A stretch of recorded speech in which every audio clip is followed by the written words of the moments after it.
I bought a beachfront house and let everyone believe I lived there alone and friendless. My son invited his girlfriend's family to show off his new beach house. When they arrived, I was already on the veranda, being interviewed by a TV crew about the new owner of the mansion. The call from James came on a Tuesday, just as I was reviewing the final landscaping plans for the native coastal garden. "Mom, I need a favor," he said, that familiar tone in his voice, the one he'd perfected since childhood whenever he wanted something. "Something important has come up this weekend." I smiled to myself, tracing my finger along the blueprint for the tidal pool educational exhibit I was building on the property.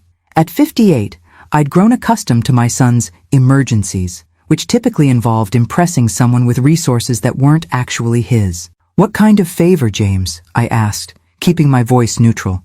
"I was hoping you could postpone moving into the beach house this weekend, just for 2 days." He paused, then added with practiced casualness, "I want to show some friends around the area, and it would be perfect if they could stay there." The beach house, my $6 million oceanfront property in Seaglass Cove, the dream I'd worked 35 years to achieve. The home I'd purchased after building my real estate development company from nothing into a silent empire. The same home that the locals simply referred to as the Hayes Place, assuming I was just a quiet widow who'd somehow managed to afford a beautiful retirement spot. "What friends would these be?" I asked, though I already suspected the answer. "Olivia's parents are coming to town," he admitted. "The Westfields. I've told you about them. They own Westfield luxury brands." "Ah yes, the handbag people," I said. Victor and Camilla Westfield's company was notorious for its advertising campaigns that essentially shamed people for not owning their products. Their daughter Olivia seemed pleasant enough the one time I'd met her, though she'd looked at my sensible shoes and modest car with barely concealed pity. "They're more than handbags, Mom. They're a full luxury lifestyle brand," James corrected with the slightest edge of irritation. "And they're very interested in beachfront property investments. If they like the area." He let the implication hang. James had been dating Olivia for 8 months, and I recognized this for what it was, an attempt to impress potential in-laws by pretending my house was his achievement. "So you want them to believe the house is yours?" I asked directly. A moment of awkward silence followed, before James laughed nervously. "Not exactly. I just thought it would be nice for them to see it, and maybe not have to get into the whole explanation about, about how your mother, who lives like a middle-class retiree most of the time, actually owns a multi-million-dollar beachfront property," I supplied. "It's just complicated to explain to people like the Westfields," James said defensively. "They value a certain lifestyle, consistency." What my son meant, but wouldn't say directly, was that he was embarrassed by my choices. Despite my success, I'd raised him in a comfortable but modest home. I drove a 3-year-old sedan rather than a luxury vehicle. I wore clothes for comfort rather than labels. To the Westfields, I would be an anomaly, wealthy but without the trappings they valued.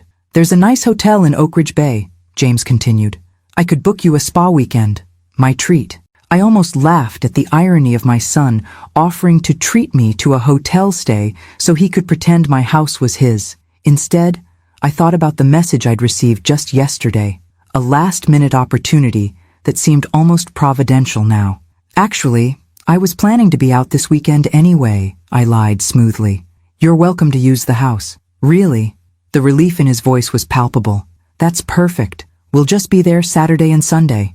I promise we'll leave everything exactly as we found it." "I'm sure you will," I replied. "There's just one small thing. A maintenance technician might stop by on Saturday afternoon to check on the HVAC system. Just let him in if that happens." "No problem," James agreed eagerly. "Thanks, Mom. This means a lot." After hanging up, I sat on my terrace overlooking the Pacific, contemplating the situation. I had worked my entire adult life to build my company, Hayes Sustainable Developments, from a one-woman operation into one of the most respected, eco-conscious real estate development firms on the West Coast. I had raised James alone after his father died when he was just 7. I had sacrificed, invested, worked 70-hour weeks, all while trying to instill values of honesty and hard work in my son. Before I finish telling my story, please subscribe to the channel and tell me in the comments what time you are listening to me. Yet somewhere along the way, James had developed the notion that appearances mattered more than reality. He'd become increasingly fixated on impressing others with symbols of wealth rather than actual achievements. His middle management marketing position somehow became executive leadership in his telling. His rented luxury apartment was described as my place in the exclusive West Side district, and now, apparently, my beach house was about to become his latest prop. I picked up my phone and dialed a number. Melanie Winter's office, answered a crisp voice. This is Eleanor Hayes. I'm calling about the interview request for Properties with Purpose. I believe we were tentatively scheduled for next month? Yes, Ms. Hayes. Let me pull up that file. I'm wondering if Ms. Winters might be available this Saturday instead? Something unexpected has come up, and I think it might actually make for a more interesting segment. After finalizing the new arrangements, I smiled to myself. For years, I had allowed James to maintain his illusions, to pretend to be someone he wasn't. I had hoped he would eventually grow out of it, find confidence in his actual abilities rather than fictional achievements. Perhaps it was time for a different approach, a gentle but necessary reality check. I looked out at the ocean waves crashing against the shore below my property. Like those waves, truth had a way of eventually breaking through any barrier, no matter how carefully constructed. This weekend, the tide would finally be coming in.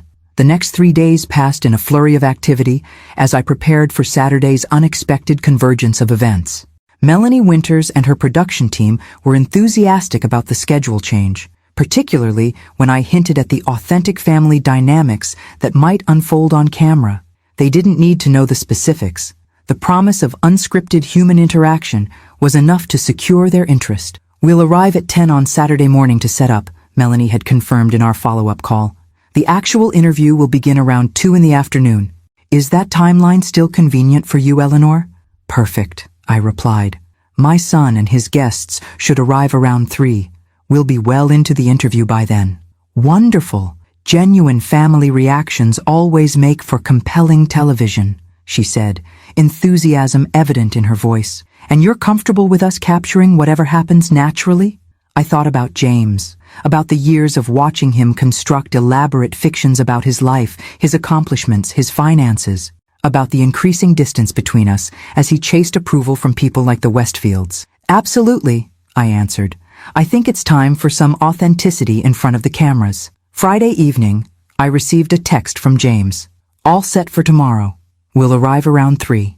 Thanks again for this, Mom. You're the best. I responded with a simple thumbs-up emoji. No need to elaborate or hint at what awaited him. Some lessons were best learned through experience.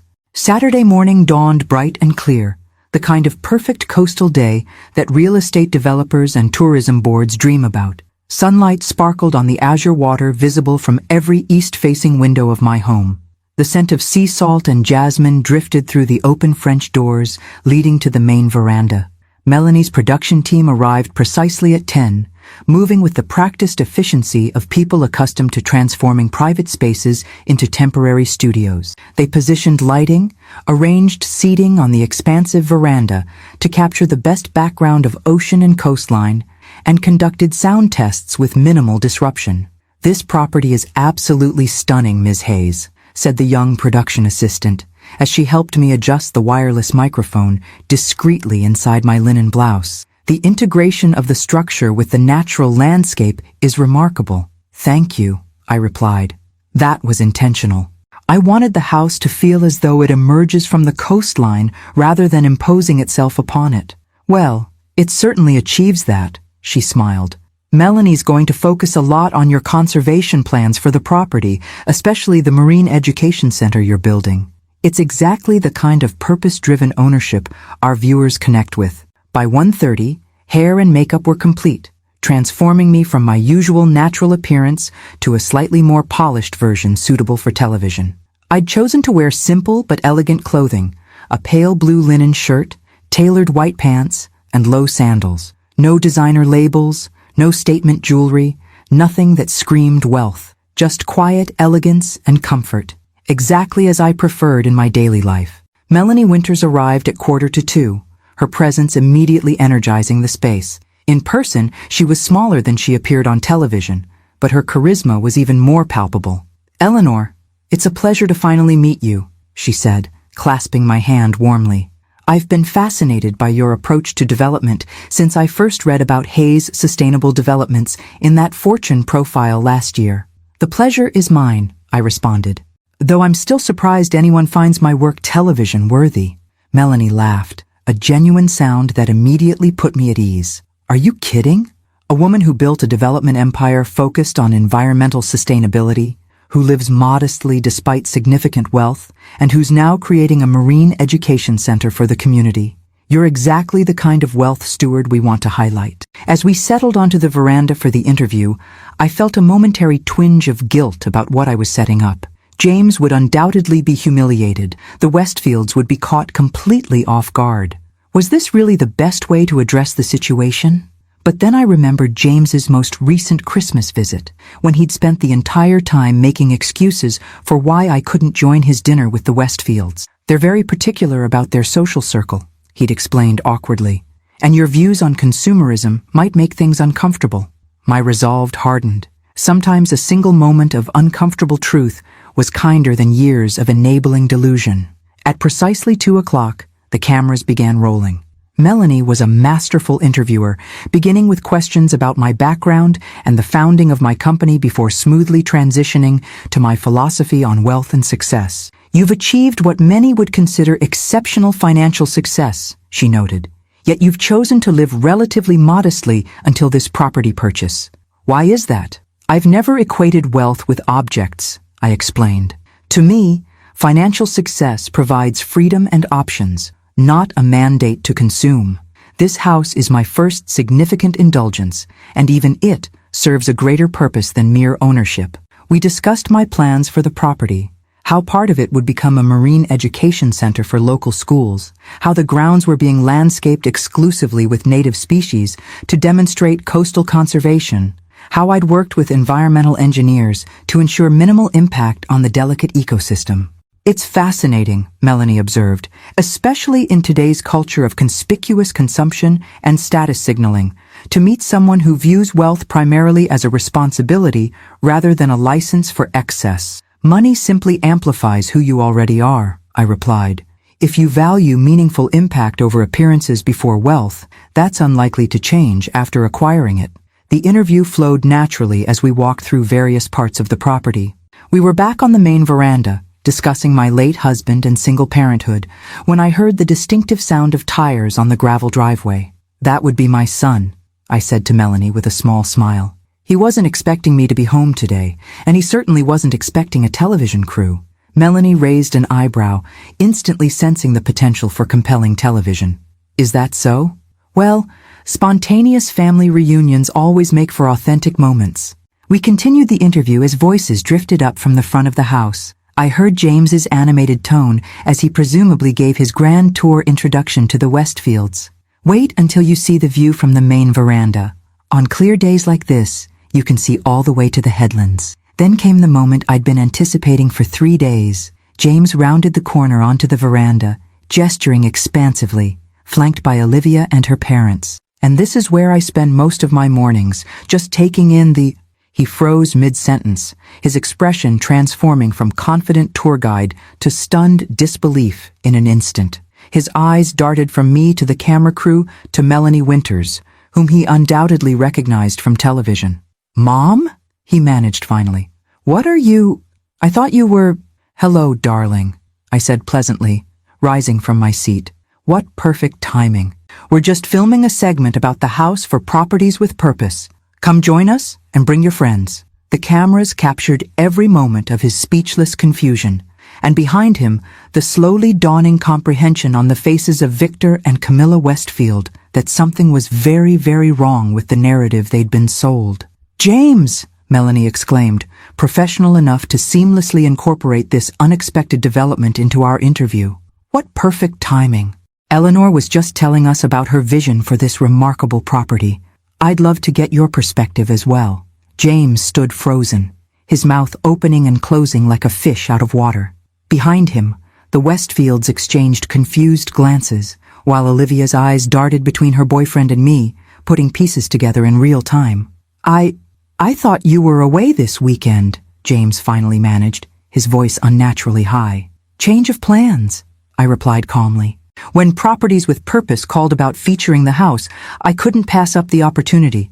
You remember I mentioned someone might come by today? The deliberate mischaracterization of my maintenance technician warning hung in the air between us.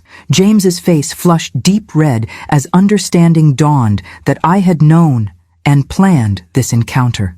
Properties with Purpose, Camilla Westfield repeated slowly, her perfectly maintained facade showing the first cracks of confusion. The show about remarkable homeowners? That's right, Melanie confirmed, turning her attention to the new arrivals. We feature exceptional properties and the visionaries behind them.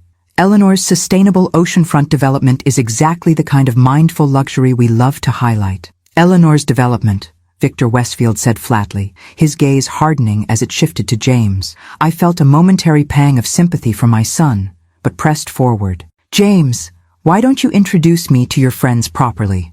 Caught in his own web, James had little choice but to comply. Mom, this is Olivia Westfield, my girlfriend, and her parents, Victor and Camilla Westfield. Everyone, this is my mother, Eleanor Hayes. Lovely to meet you all, I said, extending my hand. Please join us. The cameras don't bite. Mrs. Hayes, Victor said stiffly, accepting my handshake with visible reluctance. I'm afraid there seems to be some confusion. James invited us here to see his new beach house. Did he? I raised an eyebrow, looking directly at my son. How interesting. The cameraman adjusted his position slightly, capturing the tension from the perfect angle. Melanie, ever the professional, recognized compelling television when she saw it. James, did I misunderstand? She asked innocently. I thought this was your mother's property. The title records we researched for the show indicated Eleanor Hayes as the sole owner. James swallowed hard, trapped by his own fabrication with multiple witnesses, and most damagingly, cameras recording his every reaction. It's complicated, he stammered. Mom and I have an arrangement.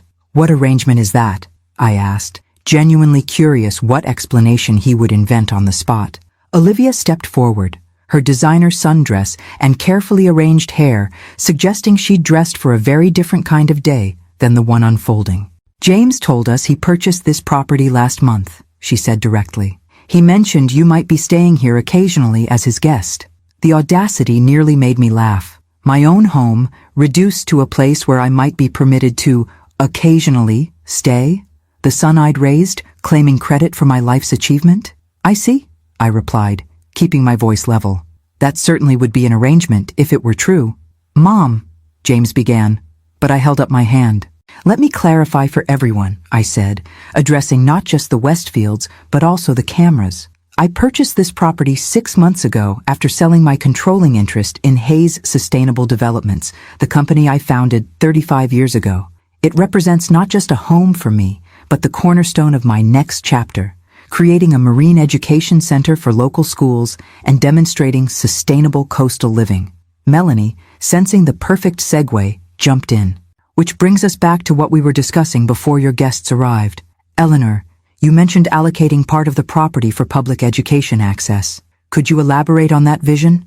With practiced ease, I returned to my interview, explaining my plans for the property, while the Westfields stood awkwardly at the edge of the frame, clearly unsure whether to stay or leave. James had backed slightly away from the group, his expression a mixture of mortification and panic. What fascinates me, Melanie continued, is how differently people choose to display their success. Eleanor, you've mentioned prioritizing impact over appearance. I'd be curious, she turned smoothly to include the Westfields, to hear other perspectives on this. Mr. and Mrs. Westfield, as successful business owners yourselves, how do you view the relationship between wealth and its external signifiers? It was a masterful interviewer's move, incorporating the unexpected guests into the narrative while highlighting the philosophical contrast that hung unspoken in the air. Victor Westfield, caught off guard but clearly accustomed to public speaking, stepped forward. Well, at Westfield Luxury Brands, we believe quality and craftsmanship should be visible, he stated with practiced confidence. There's no virtue in hiding success. Our customers understand that displaying achievement motivates further achievement. How interesting, Melanie responded, almost a direct counterpoint to Eleanor's philosophy. Eleanor, you've built significant wealth, yet chosen not to signal it through typical luxury markers. Why is that? I've simply never found that ownership defined my worth, I replied. Objects are tools or pleasures, not identity. Camilla Westfield gave a small, dismissive laugh. With all due respect, this house hardly suggests minimalism, Mrs. Hayes. Oceanfront property is perhaps the ultimate status symbol. The difference, I countered gently, is in purpose. This house serves a function beyond status: education, conservation, community benefit. It's not about who has the biggest view or most impressive address. The camera panned to capture the Westfields' reactions: Victor's thinly veiled disapproval, Camilla's forced smile, and Olivia's growing discomfort. James remained at the periphery, seemingly trying to become invisible. Let's talk about your journey to this point, Melanie suggested, seamlessly moving the interview forward. Many of our viewers are inspired by stories of self-made success. How did Hayes Sustainable Developments begin? As I shared the story of starting my company with nothing but a drafting table in my garage after my husband's death, I watched the Westfields' expressions shift. Despite themselves, they seemed captivated by the authenticity of my narrative, so different from the fabricated version their daughter's boyfriend had presented. I never had investors or family money, I explained. Every property, every project was built on reinvested earnings and sweat equity. When developers were erecting cookie-cutter subdivisions, I was designing sustainable communities with minimal environmental impact. It wasn't the fastest route to wealth, but it was the one that let me sleep at night. Olivia had drifted away from her parents to stand near the veranda railing, looking out at the ocean. Her body language suggested inner conflict, perhaps reassessing what she thought she knew about James, about wealth, about what truly mattered. When the cameras paused for a brief setup adjustment, Victor approached me directly, his voice low and controlled. Mrs. Hayes, I don't appreciate being misled about the ownership of this property. Your son has created a highly inappropriate situation. I agree completely, I replied calmly, and I apologize for my son's misrepresentation.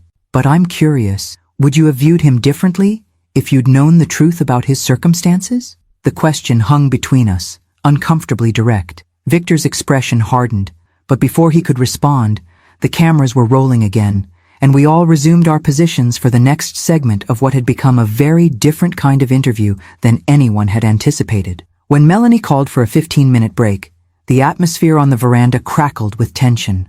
The production crew busied themselves adjusting equipment, creating the illusion of privacy, while remaining close enough to capture any compelling exchanges. "Mother, can I speak with you?" James asked through clenched teeth, gesturing toward the French doors leading inside. "Privately," I nodded, following him into the living room. Through the windows, I could see the Westfields huddled in conversation at the far end of the veranda, Camilla gesticulating emphatically while Victor checked something on his phone.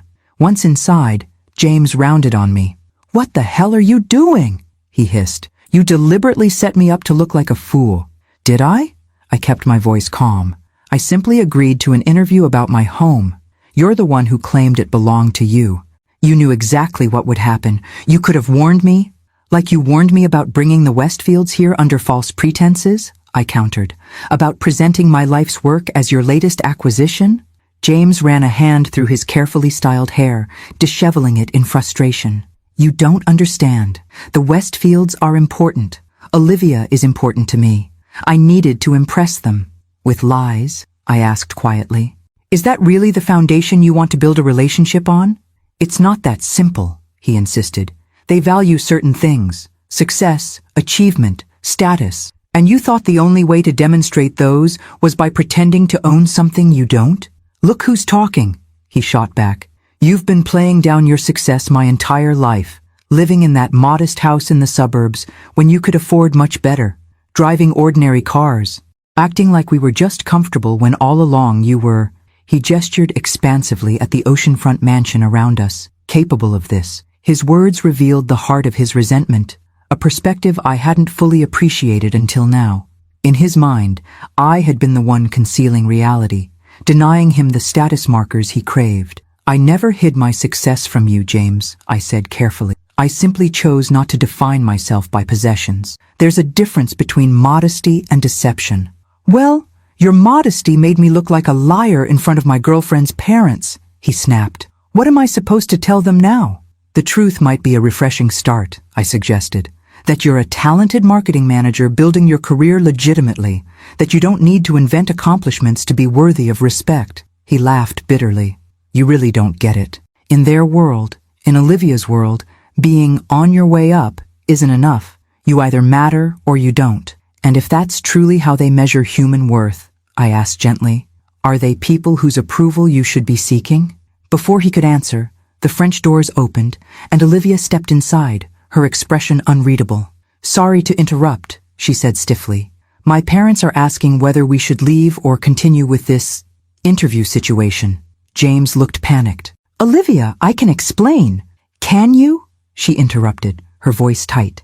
Because I'd really like to understand why you told us you'd purchased this house, why you've been pretending your mother is just some middle-class retiree when she's clearly a successful businesswoman, why everything you've told me about your financial situation appears to be fabricated. I moved toward the door. I'll give you two some privacy to sort this out. No, please stay, Mrs. Hayes, Olivia said, surprising me. Since we're finally getting honest, I'd prefer all cards on the table. She turned back to James. Well? James looked trapped, his gaze darting between us. I never exactly said I purchased the house, he began weakly. I just didn't correct certain assumptions. You specifically told my father you closed on the property last month, Olivia countered. Those were your exact words when you showed him photos of the view. It was aspirational, James attempted. Something I'm working toward. Olivia shook her head in disbelief. And your executive position? Your investment portfolio? The vacation home in Aspen you mentioned last Christmas? All aspirational too? James's silence was answer enough. I thought so, she said quietly. Then, turning to me, Mrs. Hayes, I apologize for the awkward position my family and I have put you in today. Clearly, we were operating under false information. Her maturity surprised me. No apology necessary, Olivia. And please call me Eleanor. A knock at the door interrupted us. Melanie peeked in. We're ready to resume whenever you are. The lighting is particularly beautiful right now for the ocean backdrop. We'll be right there, I assured her. When she'd gone, Olivia looked between James and me. For what it's worth, my parents are recalibrating. My father is particularly impressed by your actual story, Eleanor. Building a company from nothing is considerably more admirable than inheriting or purchasing success. She gave James a pointed look. You don't want to leave? James asked cautiously. Olivia considered him for a long moment. I haven't decided yet. Right now, I'm curious to hear the rest of your mother's interview. The real story, not the fiction you've been selling me. As we returned to the veranda, the atmosphere had shifted subtly. The Westfields' earlier indignation had tempered into something more complex. Victor's expression suggested reluctant interest, while Camilla maintained a polite but cool facade. Eleanor? Melanie greeted me as I took my seat. I was hoping we might discuss your perspective on intergenerational wealth and values in this next segment. Specifically, how you've approached teaching financial principles to your family. I caught the slight emphasis on her words. She was giving me a perfect opening to address the elephant on the veranda without directly embarrassing anyone. I believe wealth brings responsibility more than privilege, I began carefully. In raising my son, I tried to emphasize that money is a tool, not a measure of personal worth. That true security comes from developing skills and character, not accumulating possessions. The camera panned slightly to include James in the frame, capturing his discomfort. Some might argue that's easy to say when you have wealth, Melanie suggested. The luxury of eschewing luxury, so to speak. Perhaps, I acknowledged, but I built my company from nothing after becoming a young widow. For many years, modesty wasn't a philosophical choice, but a necessity. By the time financial success came, those values were deeply ingrained. And yet, Victor Westfield interjected unexpectedly, you've now purchased one of the most prestigious properties on this coastline. That seems like a departure from modesty. All eyes turned to him, surprised by his direct engagement. A fair observation, I conceded. This house is undoubtedly an indulgence. But even here, I've tried to align the purchase with broader values: conservation, education, community benefit. The property serves purposes beyond personal status. Fascinating, Melanie commented. Mr. Westfield, as someone who has built a brand specifically around luxury and status markers, how do you view this approach to wealth? Victor straightened slightly, clearly recognizing the opportunity to promote his company despite the awkward circumstances. Westfield Luxury Brands celebrates excellence and achievement. We believe success should be visible, tangible. There's a certain authenticity in acknowledging one's position rather than downplaying it. Interesting that you use the word authenticity, Melanie noted. Eleanor, your thoughts? I measured my response carefully, aware that the camera was capturing not just my words, but the subtle dynamics between all of us. I believe authenticity comes from alignment between values and actions, not between status and displays, I replied. The question isn't whether wealth is visible, but whether it's deployed in service of one's true principles. As the interview continued, I noticed Olivia watching me with increasing interest. James, meanwhile, had retreated to the edge of the frame, a witness to the unfolding recalibration of narratives, both his fictional one and the Westfield's materialistic worldview, against the unexpected reality of my presence. The oceanfront property that was supposed to be his triumph had become instead the stage for his most public failure, and perhaps, if he was willing to learn from it, the beginning of something more authentic than anything he had fabricated. I'd like to shift our discussion to something I find particularly fascinating about your approach, Eleanor, Melanie said, skillfully guiding the interview into its next phase. You've mentioned using this property as a marine education center. Could you elaborate on that vision? I felt myself relax slightly, moving into territory I was genuinely passionate about. The coastline here is home to a remarkable ecosystem that many people, even locals, know very little about. I'm converting the boathouse and lower garden into an interactive learning space where school groups can study tide pools, marine conservation, and coastal ecology. So this multi-million-dollar property will effectively become partly public? Melanie clarified. Several days each week. Yes, I confirmed. I'm working with local environmental educators to develop programs that will bring students from across the district, particularly from underserved schools. From the corner of my eye, I could see Camilla Westfield's expression of barely concealed incredulity. The concept of intentionally sharing exclusive oceanfront property with public school children clearly struck her as incomprehensible. That's unusually generous, Victor commented, his tone suggesting he wasn't entirely convinced of my sincerity. Most people purchasing property at this price point are primarily concerned with privacy and exclusivity. I've found that wealth becomes more meaningful when shared purposefully, I replied. The joy of having children learn and discover here will far outweigh whatever pleasure I might get from keeping the property entirely private. Melanie nodded thoughtfully. This philosophy seems to run counter to prevailing attitudes about luxury properties. The Westfields, as leaders in the luxury market, what's your perspective on this kind of, shall we say, democratization of privilege? It was a masterful interviewer's move, contrasting my approach with the Westfields' entire business model in a way they couldn't easily dismiss without seeming callous. Camilla cleared her throat. Well, Westfield Luxury Brands certainly believes in philanthropy, she began carefully. We donate to numerous charities annually, but we also recognize that exclusivity has inherent value. That's what our customers are purchasing, something not everyone can have. Interesting distinction, Melanie observed. Charitable giving versus direct access. Eleanor, you seem to be taking the latter approach. I believe in experiencing generosity directly, I explained. Writing checks is valuable and necessary, but there's something powerful about physically opening your space to others. As I spoke about my plans for the education center, I noticed James watching me with an expression I hadn't seen in years, something close to the admiration he'd shown as a child when I'd explained my building designs to him at our kitchen table. Back then, he'd been proud of my work, before status anxiety and social climbing had twisted his perspective. Would you give us a tour of the areas that will become the education center? Melanie asked. Certainly, I agreed, rising from my seat. As our group moved through the house toward the coastal path leading to the boathouse, I found Olivia walking beside me, having deliberately separated herself from both James and her parents. Your vision for this place is extraordinary, she said quietly, just between us. I studied sustainable architecture in college before my parents pushed me toward interior design. This revelation surprised me. You have an architecture background? She nodded. I specialized in biophilic design, integrating natural elements into built environments. but my father thought it was too niche to be profitable. That's exactly the approach I used in designing this house, I told her, genuinely interested. The way the structure follows the natural contours of the coastline, the use of local materials. I noticed immediately, she interrupted, excitement breaking through her controlled demeanor. The way you've positioned the windows to track the sun's path, the passive cooling system using the ocean breeze. It's brilliant. Ahead of us, the production team was setting up at the boathouse, while James and the Westfields followed at a distance.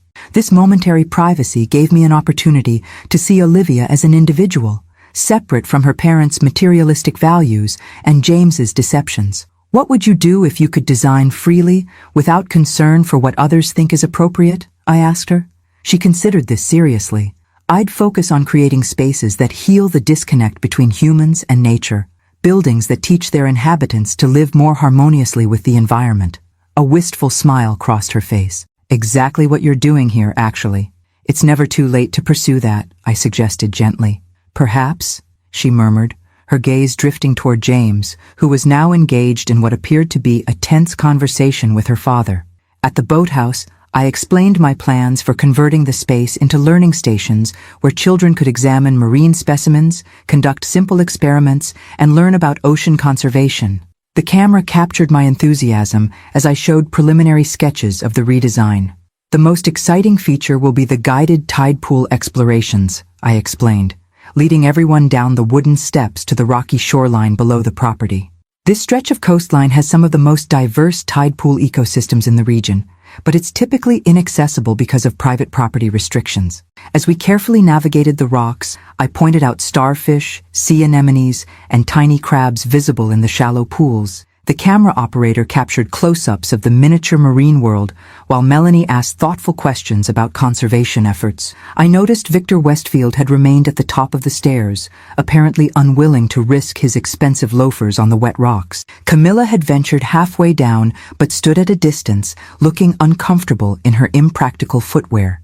In contrast, Olivia had eagerly joined me at the edge of a particularly vivid tide pool, kneeling without concern for her designer sundress as she examined a bright orange starfish. "This is extraordinary," she breathed, genuine wonder in her voice. "I had no idea there was such biodiversity right here." "Most people don't," I agreed. "That's exactly why education is so important." When we returned to the main house, the dynamic had shifted noticeably. The initial shock and awkwardness had evolved into something more complex, a kind of grudging reassessment taking place among the Westfields, an uncertain hovering on James's part, and a growing animation from Olivia that seemed to surprise her parents. During a brief filming break, I overheard Victor speaking quietly but intensely to James near the kitchen. "You misrepresented yourself completely," he was saying. "That's not just dishonest, it's poor business strategy. No partnership can be built on fabricated credentials." "I never meant to mislead anyone," James protested weakly. "I just wanted to impress us," Victor finished for him. "Yes, that much is obvious. But consider this. If you had been truthful about your circumstances and your mother's achievements from the beginning, I might actually have been interested in your marketing insights. Now I question everything you've ever told us." I slipped away before they noticed me, not wanting to embarrass James further by witnessing his dressing down. Despite my disappointment in his behavior, he was still my son, and there were limits to the lesson I'd set out to teach. Back on the veranda, Melanie approached me with evident satisfaction. "This is turning into one of our most compelling episodes ever," she confided. "The contrast between different philosophies of wealth, the family dynamics, it's television gold." "I hope it's not too uncomfortable for everyone," I said, suddenly concerned that my planned lesson had spiraled into something more publicly humiliating than I'd intended. Melanie smiled knowingly. "Sometimes discomfort is the price of growth. And speaking of growth," she glanced at her notes, "I'd love to discuss how your perspective on wealth and purpose evolved throughout your career. Was there a defining moment that shaped your philosophy?" As the cameras began rolling again, I reflected on how this day, which had begun as a simple object lesson for my son, had unexpectedly become a public examination of values, authenticity, and the true meaning of success. "The defining moment," I said, settling back into my chair as the cameras focused on me, "came early in my career, about 5 years after founding my company. The late afternoon sun cast a golden glow across the veranda, illuminating everyone in what photographers call the magic hour, that perfect light that softens edges and lends warmth to every surface it touches. Even the Westfields looked less rigid in this gentle illumination. I had just completed my first truly profitable development, a mixed-use property that had attracted significant attention in the industry. A luxury car dealership approached me, suggesting that as a successful developer, I should upgrade to a vehicle that reflected my new status. I smiled at the memory. I remember standing in that showroom, looking at cars that cost more than my parents' house had, feeling this strange pressure to prove I belonged in the world I was entering. I nearly signed the papers. "What stopped you?" Melanie asked. "My son, actually." I glanced at James, whose expression registered surprise. He was about 7 then, just starting to understand money. That evening, he asked me why I needed an expensive car when our Honda worked perfectly fine. His innocent question made me realize I was about to make a purchase solely to impress people I didn't even respect. The camera panned subtly to capture James's reaction, a mixture of embarrassment and what appeared to be genuine reflection. From that point forward, I continued, I made a conscious decision to measure success by impact rather than possessions. Every project my company undertook had to serve a purpose beyond profit: environmental sustainability, community enhancement, or social benefit. It wasn't always the fastest path to wealth, but it created meaning that no luxury purchase could provide. Yet here we are, Melanie observed, gesturing at the magnificent oceanfront home surrounding us, in what many would consider the ultimate luxury property. Yes, I acknowledged with a small laugh. I'm not immune to appreciating beauty and comfort, but even this indulgence serves purposes beyond status, education, conservation, and honestly, a place to finally enjoy the fruits of decades of work. The difference is that I don't need this house to validate my worth or signal my success to others. Victor Westfield shifted in his seat, looking vaguely uncomfortable. As the founder of a brand built entirely around status signaling, my philosophy represented a direct challenge to his business model. Some might call that position privileged, Camilla interjected, a slight defensive edge to her voice. The luxury of dismissing luxury, so to speak. A fair point, I conceded. There's certainly privilege in having choices at all, but I maintained the same philosophy even when my company was struggling, when appearing successful might have actually helped me secure investors or clients. Authenticity as a business strategy, Melanie summarized. Mr. Westfield, as someone who's built a global brand, what's your perspective on this approach versus the aspirational marketing that drives much of the luxury sector? Victor straightened, clearly recognizing both the challenge and the opportunity to position himself. Westfield Luxury Brands sells more than products. We sell achievement. The visible rewards of success motivate further success. There's a psychological benefit to displaying one's accomplishments. And yet, I suggested gently, those displays often lead to precisely the kind of misrepresentation we've witnessed today. I kept my tone light, avoiding direct reference to James's deception, but the implication hung in the air. An uncomfortable silence followed, broken when Olivia unexpectedly spoke up. I think both perspectives have validity, she said, surprising everyone. Appreciation for quality and craftsmanship doesn't have to equal status obsession. And rejecting materialism doesn't mean abandoning aesthetics or comfort. Melanie's eyes lit up at this thoughtful contribution from the previously quiet young woman. An interesting middle ground. Olivia, as someone of a younger generation, do you see attitudes toward visible wealth changing among your peers? Absolutely, Olivia replied with growing confidence. Many of my contemporaries are more concerned with experiences and impact than acquisitions. Authenticity is valued over perfection. Social media has paradoxically made conspicuous consumption both more pervasive and more criticized. I watched her with new appreciation as she articulated a nuanced perspective that acknowledged both her parents' world and the values I'd expressed. Perhaps James had chosen more wisely than I'd given him credit for. The pendulum always swings, Victor commented, his tone slightly dismissive. Young people reject their parents' values until they have their own success to protect and display.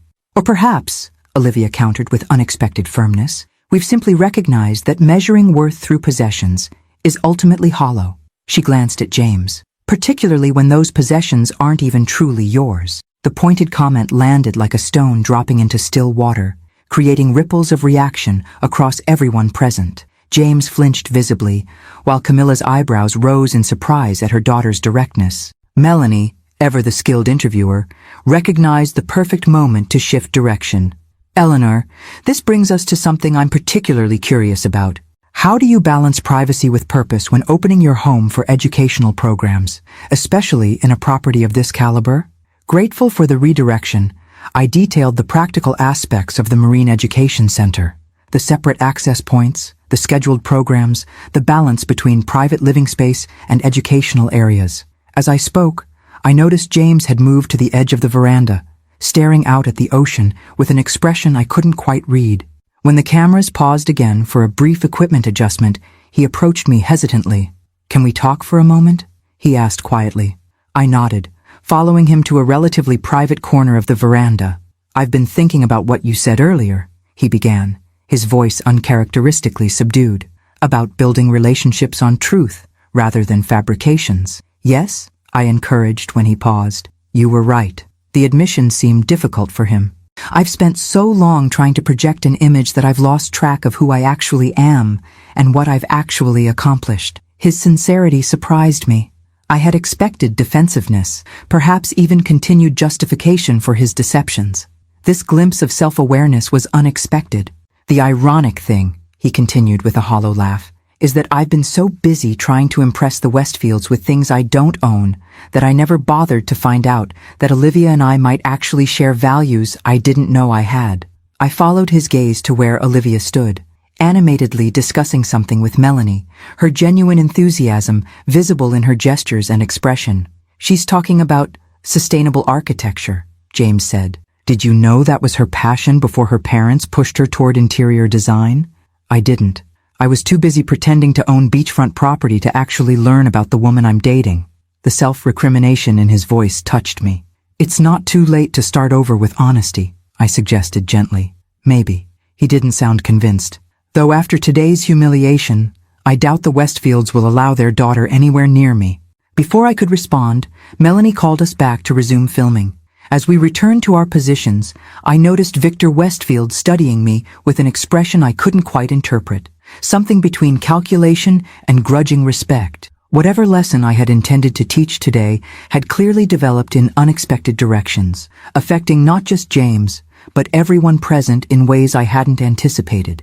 "Before we continue with our main interview," Melanie said as filming resumed, "I'd like to explore an interesting dynamic that's emerged today." Her gaze moved deliberately between James and me. "Eleanor, you've built your success on authenticity and purpose, yet your son seems to have taken a different approach to establishing his identity. Would you mind sharing your thoughts on that contrast?" The question hung in the air, fraught with potential for further humiliation or healing. I chose my words carefully, aware that my response would shape not just the interview, but potentially my relationship with James going forward. "Every parent hopes to pass their values to their children," I began thoughtfully. "But ultimately each person must discover their own path. James has talents and qualities entirely his own. Creativity, social intelligence, an ability to connect with people that I've always admired." I glanced at my son, whose surprise at my positive assessment was visible. His journey is his own, with its own lessons and discoveries, including perhaps today's. "And what about you, James?" Melanie asked, turning the spotlight directly on him. "Has your perspective shifted during today's unexpected revelations?" James hesitated, visibly gathering his courage. For a moment, I feared he might retreat into defensiveness or manufactured charm, his typical responses to discomfort. Instead, he straightened his shoulders and met Melanie's gaze directly. "I've spent years trying to impress people by pretending to be something I'm not," he said, his voice gaining strength as he spoke. "Today has been clarifying, humiliating, yes, but also necessary." The candor of his response seemed to surprise everyone, including the Westfields. Victor's eyebrows rose slightly, while Camilla's perfectly maintained expression softened almost imperceptibly. "Would you elaborate on that?" Melanie encouraged. "I've been so focused on projecting success that I've neglected to actually build it," James continued. Watching my mother today, hearing her describe building something meaningful from nothing, made me realize how shallow my approach has been in comparison. His gaze shifted to Olivia briefly before returning to Melanie. I've also realized that in trying so hard to impress others with what I thought they valued, I missed opportunities to connect around what might actually matter. A thoughtful silence followed this admission. The cameras captured the tableau perfectly. James's vulnerable honesty, my quietly supportive presence, the Westfield's recalibrating assessment, and Olivia's complex expression, somewhere between pain and respect. Mr. and Mrs. Westfield, Melanie said, smoothly widening the conversation. As parents yourselves, how do you view this moment? Has today's experience shifted your perspective on success and its representations? Camilla deferred to Victor with a subtle nod. He cleared his throat, looking mildly uncomfortable at being put on the spot. Our brand is built on the premise that quality and achievement should be visible, he stated, reverting to corporate language as a shield. We stand by that philosophy. Dad, Olivia interjected with surprising firmness, that's a marketing statement, not a personal response. Victor looked startled by his daughter's challenge. After a moment, his corporate facade cracked slightly. Very well. Personally, I find myself reconsidering certain assumptions today, such as, Melanie prompted, such as the notion that worth must be externally validated to be real, he admitted reluctantly. Mrs. Hayes Eleanor has built something undeniably successful without the trappings we typically associate with such achievement. That's thought-provoking. It was the closest thing to a concession I expected from a man who had built an empire on the premise that external validation was essential. Coming from him, it carried significant weight. And you, Mrs. Westfield? Melanie asked, turning to Camilla. Camilla adjusted her designer bracelet, buying a moment to compose her thoughts. I believe presentation matters, she began carefully, but perhaps substance matters more. Eleanor has both in her own way. It's not the approach I would choose, but I can't deny its authenticity. The admission seemed to cost her something, as though acknowledging the validity of a different value system threatened the foundations of her own. Olivia? Melanie continued, including the younger woman in this family reflection. You're positioned between these different philosophies. Where do you find yourself? Olivia's response came without hesitation. I've spent years suppressing my own passions to fit my parents' expectations. She glanced apologetically at her mother and father. Watching Eleanor speak about purpose and impact has reminded me of what I actually care about, creating spaces that connect people with the natural world, not just showcasing wealth. The naked honesty of her statement seemed to stun her parents. Victor looked as though he might object, then subsided, a new uncertainty in his expression. It seems we're witnessing several recalibrations today, Melanie observed. Eleanor, did you anticipate this outcome when you agreed to this interview? I smiled slightly. I anticipated a conversation about values and choices. The specific form it's taken has been educational for everyone, I think. Including you? Melanie asked perceptively. Especially me, I acknowledged. I've been reminded that authenticity requires courage, something I'm seeing from unexpected sources today. I glanced meaningfully at James and Olivia. As the interview continued, focusing now on the architectural features of the house and my plans for its educational use, I noticed a subtle but significant shift in the group dynamics. James had moved closer to Olivia, their body language suggesting a tentative reconnection based on this new, more honest foundation. Victor and Camilla stood slightly apart, their expressions suggesting internal reassessment rather than the earlier judgment and disapproval. When Melanie called for a final break before the concluding segment, Victor approached me with unexpected directness. Your son misrepresented himself quite significantly, he stated without preamble. He did, I agreed, neither defending nor condemning James's actions. Yet you speak of him with genuine pride and affection, despite his deception. He's my son, I said simply. I can disapprove of his choices while still loving who he is and believing in who he can become. Victor seemed to wrestle with this concept. At Westfield, we have zero tolerance for misrepresentation. Authenticity in our products is paramount, even as we sell the aspiration they represent. Perhaps the difference, I suggested gently, is that James isn't a product to be evaluated against specifications. He's a person in progress, learning from his mistakes. Something shifted in Victor's expression, a softening around the eyes, a slight relaxation of his rigid posture.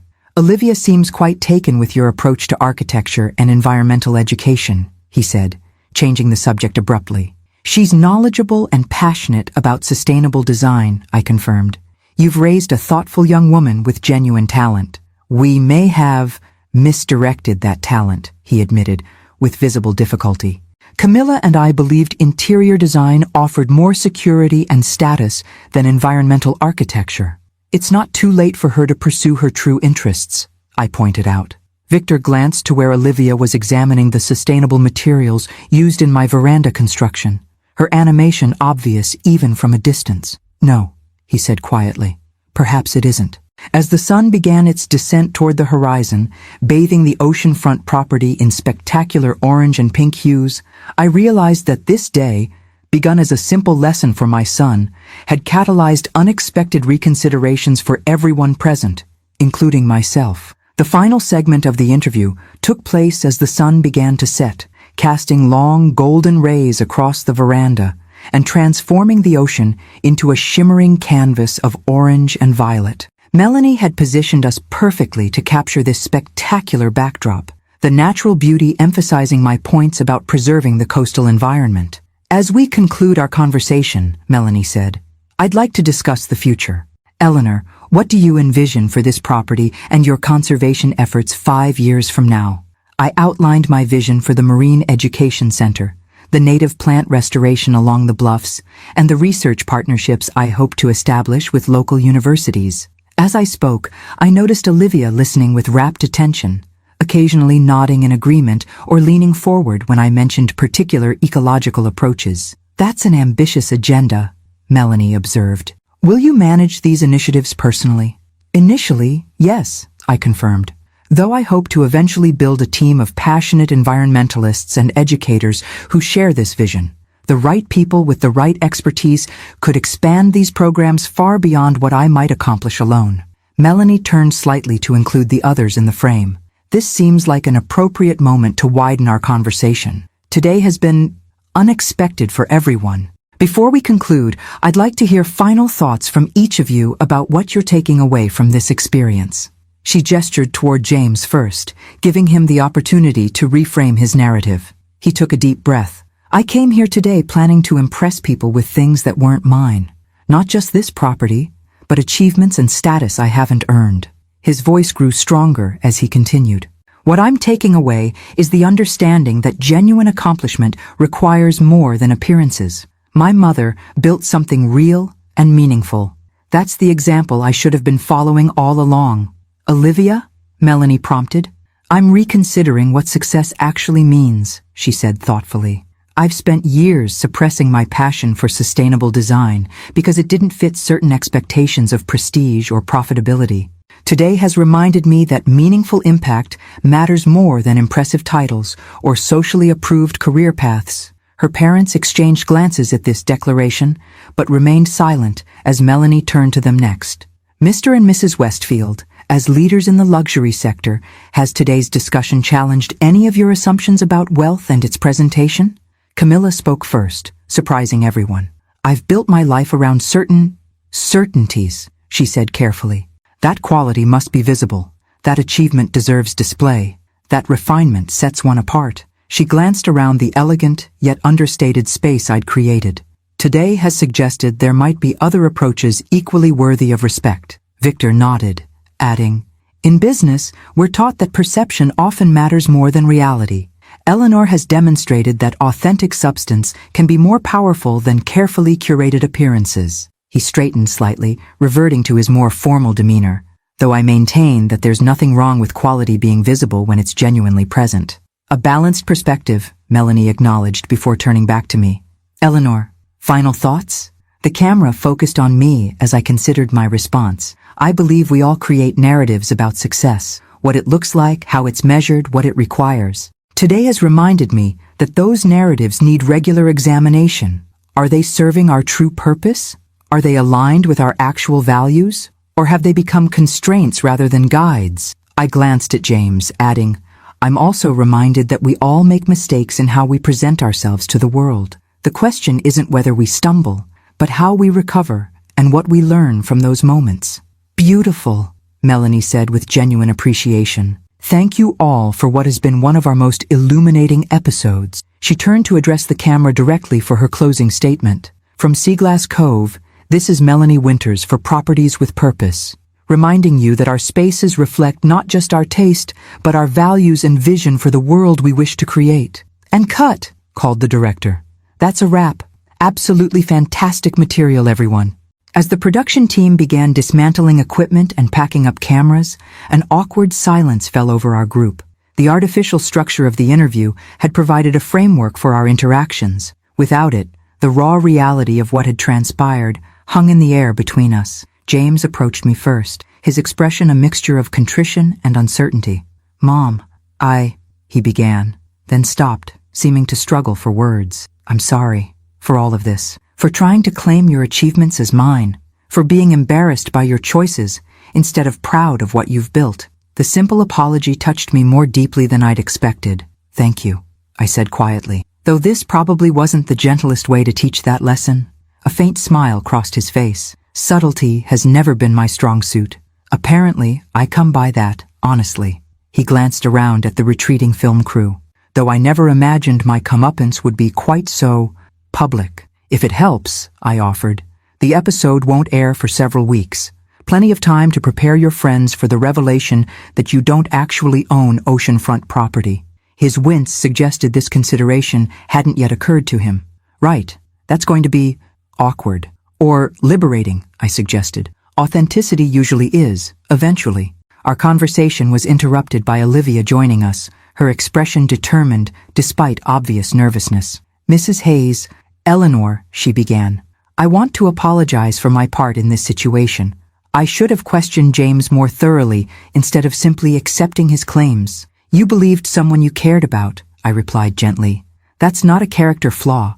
She nodded, acknowledging this, then continued with more confidence. "I'm also hoping to speak with you further about your sustainable design approach.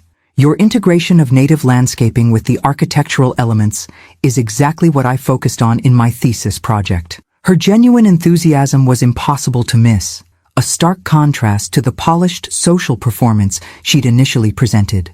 "I'd be happy to discuss it," I assured her. "Perhaps you'd be interested in consulting on the educational center designs. We're still in the early planning stages, and your background sounds particularly relevant." Her eyes widened slightly.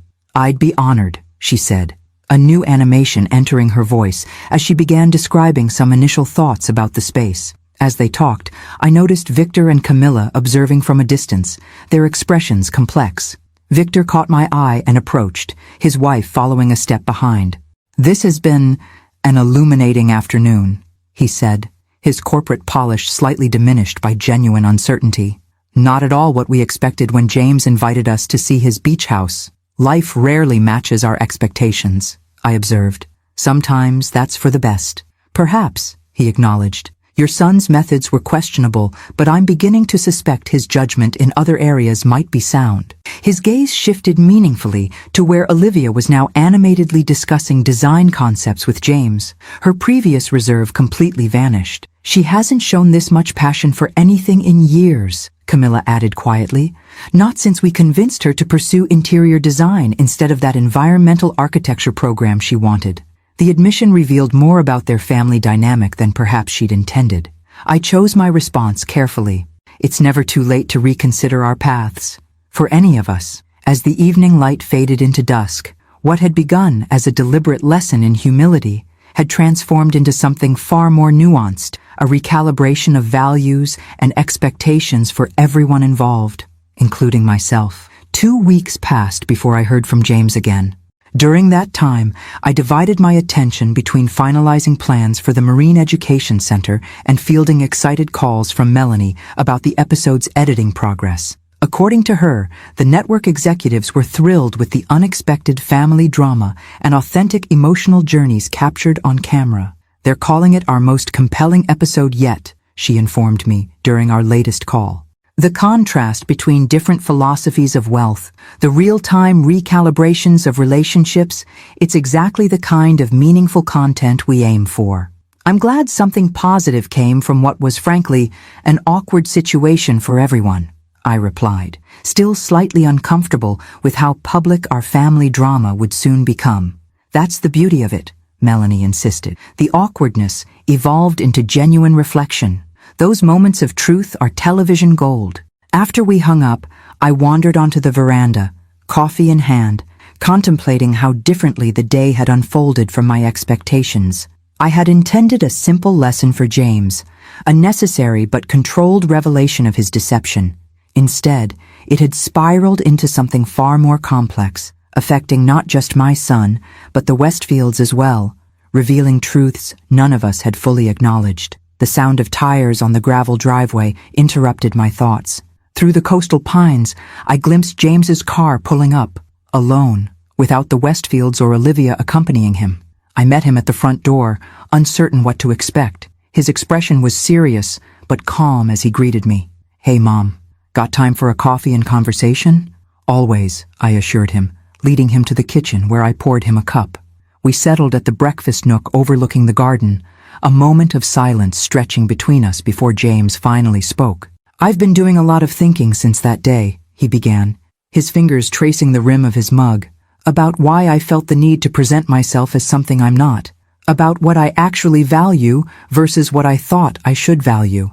And," I prompted gently when he paused, "and I've made some decisions," he continued with newfound resolve. "First, I've started being completely honest about my actual position and achievements at work. No more exaggerations or implications that I'm further up the ladder than I am." "How's that been?" I asked, genuinely curious. A small smile crossed his face, terrifying at first, then weirdly liberating.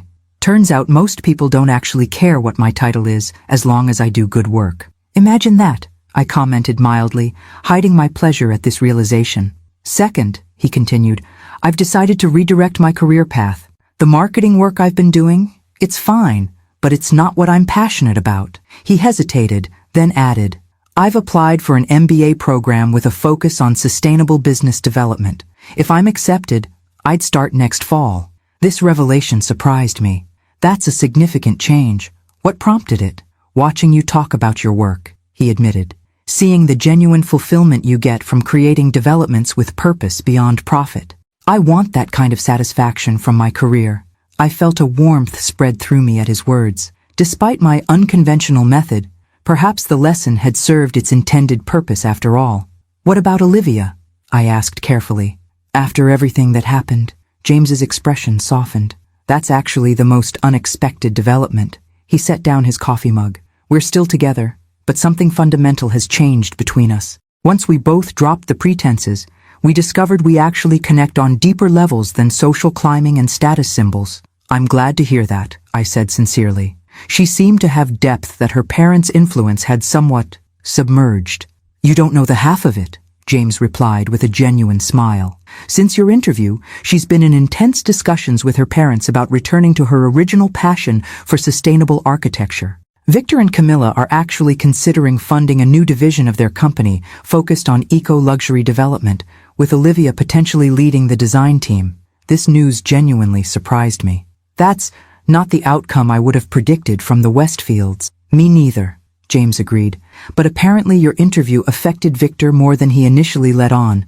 Something about authentic luxury having deeper meaning than surface appearances really resonated with him.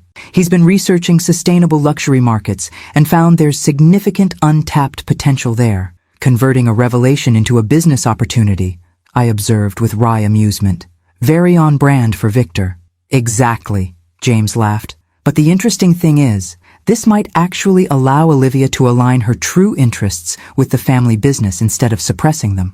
His expression grew more serious. "Which brings me to another reason for my visit. She's been hoping to consult with you about sustainable oceanfront development. Your expertise combined with her design background could be valuable for both the education center and potentially for this new Westfield venture." I considered this unexpected proposition. "I'd be open to discussions," I said carefully, "though I'd want to be certain their commitment to sustainability is genuine, not just a marketing angle."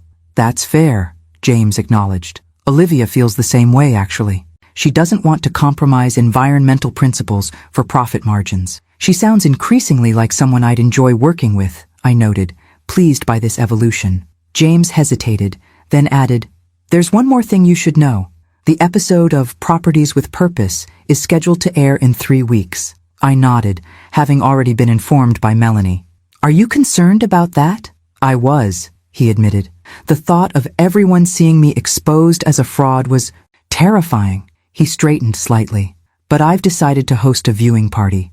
Invite friends, colleagues, everyone who's heard me exaggerate or misrepresent my circumstances over the years." I raised my eyebrows in surprise. "That's a bold choice." "It's the right one," he said with newfound conviction. "I can either hide from the truth or own it completely. I'm choosing the latter." Looking at my son across the table, I saw something I hadn't fully recognized before, a quiet strength emerging from beneath the facade he'd maintained for so long. Perhaps it had always been there, waiting for the right circumstances to reveal itself. "I'm proud of you," I said simply. "Not for any achievement or status, but for this willingness to face reality and grow from it." "I had a good example," he replied, meeting my gaze directly. "It just took me a while to appreciate it." As we finished our coffee and moved to the veranda to discuss his potential MBA programs in more detail, I reflected on how differently this conversation might have gone if I had confronted him privately instead of orchestrating the public revelation. Would he have truly understood the lesson? Would the Westfields have reconsidered their values? Would Olivia have found the courage to reclaim her passion? Sometimes, I realized, the most uncomfortable moments lead to the most necessary growth, a principle I had applied in my business for decades but had hesitated to bring into my personal relationships. Perhaps in that regard, James and I had both learned something valuable from that unexpected afternoon. The evening of the broadcast arrived with a sense of surrealism that I couldn't quite shake. 3 weeks had transformed what began as a private lesson into a public event, one that would expose our family dynamics and the Westfields' reactions to millions of viewers nationwide. James had followed through on his bold decision, hosting a viewing party at his apartment for friends, colleagues, and even his direct supervisors from work. He'd invited me as well, but I'd declined, preferring to watch in the privacy of my home. Some experiences were best processed without an audience, and seeing myself on national television definitely qualified. I settled onto my veranda with a glass of wine as the autumn sunset painted the ocean in deepening shades of amber and violet. My phone buzzed with a text from Melanie. "Episode airing in 5 minutes. Highest pre-broadcast interest we've ever had. You're about to become a minor celebrity, Eleanor." The thought was more disconcerting than flattering. I had built my career on substance over spotlight, focusing on my projects rather than personal recognition. Now, ironically, my philosophy of understated accomplishment was about to be broadcast to a national audience. My television was rarely used, but tonight I'd positioned it for optimal viewing from my favorite chair. As the opening music for Properties with Purpose began, I took a deep breath and prepared to watch our family drama unfold through the lens of professional editing and production values. Melanie's introduction was elegant and enticing. Today, we visit a stunning oceanfront property in Seaglass Cove, a home that represents not just architectural achievement, but a profound statement about wealth, purpose, and authenticity. What began as a straightforward profile evolved into something far more revealing about how we define success and what we value most. The camera panned over my property, capturing its integration with the coastal landscape before settling on me, seated on the veranda in that golden afternoon light. I looked more polished than I remembered, the subtle work of the makeup artist evident in my camera-ready appearance. The initial interview unfolded much as I recalled, with my explanation of the house's environmental features and planned educational center. Then came the pivotal moment, James rounding the corner with the Westfields, his expression transforming from confident tour guide to stunned disbelief in real time. The editors had captured the reveal perfectly, cutting between James's shocked face, the Westfields' confused reactions, and my calm acknowledgement of the situation. The background music shifted subtly, enhancing the dramatic tension without overplaying it. What followed was a masterfully constructed narrative of revelation and recalibration. The production team had artfully condensed hours of footage into a compelling 40-minute journey, highlighting key moments of confrontation, reflection, and gradual understanding. I winced slightly at certain moments, the raw hurt on James's face when his deception was exposed, Victor Westfield's initial condescension, my own occasionally too-pointed observations about materialism. Yet the overall arc was redemptive rather than exploitative, showing genuine evolution in everyone's perspectives. Most surprising was how clearly the episode captured transformations I hadn't fully registered in the moment. Olivia's gradual animation as she reconnected with her passion for sustainable design. Camilla Westfield's subtle shift from dismissive to thoughtful as the interview progressed. The moment when James stopped defending himself and began truly listening. The final segment, filmed as the sunset bathed us all in golden light, carried a poignancy that even I found moving. Our closing reflections on authenticity, purpose, and the true meaning of success felt not like rehearsed platitudes, but hard-won insights emerging from genuine discomfort. Melanie's closing statement tied everything together. Perhaps true luxury isn't found in what we own or display, but in the alignment between our values and our choices, the authentic expression of purpose that gives meaning to success. From Seaglass Cove, this is Melanie Winters for Properties with Purpose. As the credits rolled, I sat in silence, processing the strange experience of seeing my private life transformed into public narrative. The story told was true, yet inevitably simplified and shaped by editing choices and narrative requirements. A complex human experience distilled into compelling television. My phone began buzzing with messages almost immediately. The first was from James. Well, that was simultaneously more humiliating and more flattering than I expected. The viewing party is alternating between mortified silence and heartfelt conversations. I think it's going well.